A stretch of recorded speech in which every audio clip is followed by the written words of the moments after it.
masyhur diperingati di Indonesia. Takut bingung nantinya. Inna anzalnahu fi lailatul qadri, sementara Lailatul Qadri itu kan adanya di 10 akhir Ramadan dan kita peringati di tanggal 17 Ramadan. Padahal Al-Quran secara keseluruhan itu pada malam Lailatul Qadar, dan ini ikhtilaf para alim ulama. Namun berdasarkan Ibnu Jarir At-Tabari di dalam kitabnya Tafsir At-Tabari, ini kitabnya tebel bu, ya lumayan, tapi Kiai beli aja tuh karena butuh sama ilmu, dibeli aja. Kalau pakai beli motor maka beli itu. Kitabnya mahal Pak, kitabnya mahal itu. Dalam Tafsir At-Tabari itu tanggal 24 Ramadan. Tetapi ulama, kebanyakan para alim ulama itu di tanggal-tanggal yang ganjil pada akhir Ramadan. Hadirin wal hadirat rahimakumullah. Lalu apa ini mengajarkan kepada kita? Ternyata ada tahapannya. Kalau kita mau meneladani baginda Rasulullah sallallahu alaihi wasallam, ya, itu kalau kita simpulkan cuma ada 3. Pertama, periode Iqra bismi rabbikal ladzi khalaq. Yang kedua dalam peristiwa Isra wal Mi'raj.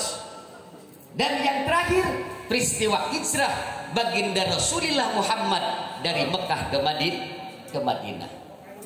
Apa hikmahnya? Allah menekankan kepada kita semua supaya kita itu menjadi manusia yang berilmu. Makanya wahyu yang pertama tugasnya disuruh baca, supaya kita itu yang dibaca ini banyak Pak, luas, karena maf'ulnya tidak jelas. Pakar tafsir mengatakan kalau ada kalimat fi'il kemudian maf'ulnya tidak jelas, maka yang dibacanya umum. Iqra, bacalah oleh kamu Muhammad, maf'ulnya mana?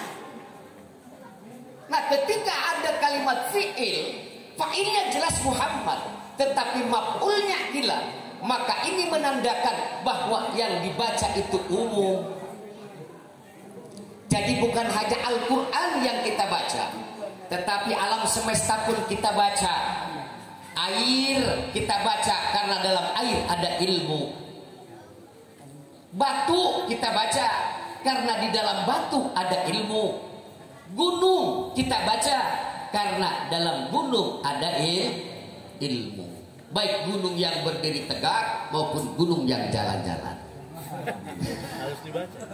Itu semua mengandung ilmu. Wah, kita suruh tafakur kok. Suruh memikirkan tentang ayat-ayat Allah. Jadi ayat-ayat Allah itu bisa ayatil kauniyah atau ayat-ayat Al-Quranul Karim, supaya cerdas. Nah, ini nantinya yang suka baca ayat-ayat Allah dalam Al-Quran, jadilah ulama. Tetapi ada umat Islam yang membaca tentang ayat-ayat kauniyah, maka itu menjadi ilmuwan.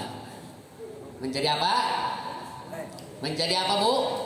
Ilmuwan. Contoh begini. Kalau saya berjalan, kemudian ketemu buah ini terjatuh di bawah. Bapak Ibu jalan, ada pohon mangga, kemudian kita nemukan di bawah. Apa dalam benak kita? Dalam benak kita sebagai orang awam tentu siapa saha itu ngalah buah. Tuh kan? Kita mau begitu berpikir, nah, nesang supaya curiga buah-buah yang katangga itu ngalah buah. Karena manggi buah di hendek atau ayah lain tak gitu tah. Tapi orang yang berilmu akan berpikir lain. Kenapa buah ini jatuh ke bawah, tidak ke atas? Itu kalau orang yang berilmu. Makanya orang yang berilmu berpikir seperti itu Pak. Ketika melihat buah, dia pikir kenapa ini buah jatuhnya ke bawah, enggak ke atas. Dan dia juga merenungkan, tentu di langit ini juga ada benda-benda langit yang terjatuh, tapi kenapa tidak jatuh ke bumi?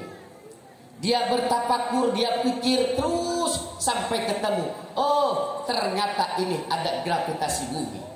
Allah Subhanahu wa taala menjaga Pak. Antara langit dan bumi ini ada sakpan mahfudon namanya. Kalau dalam ilmu apa itu IPA itu disebut dengan gravitasi. Benda langit kalau jatuh gak sampai ke bumi, dan yang dari bumi kalau jatuh gak terbang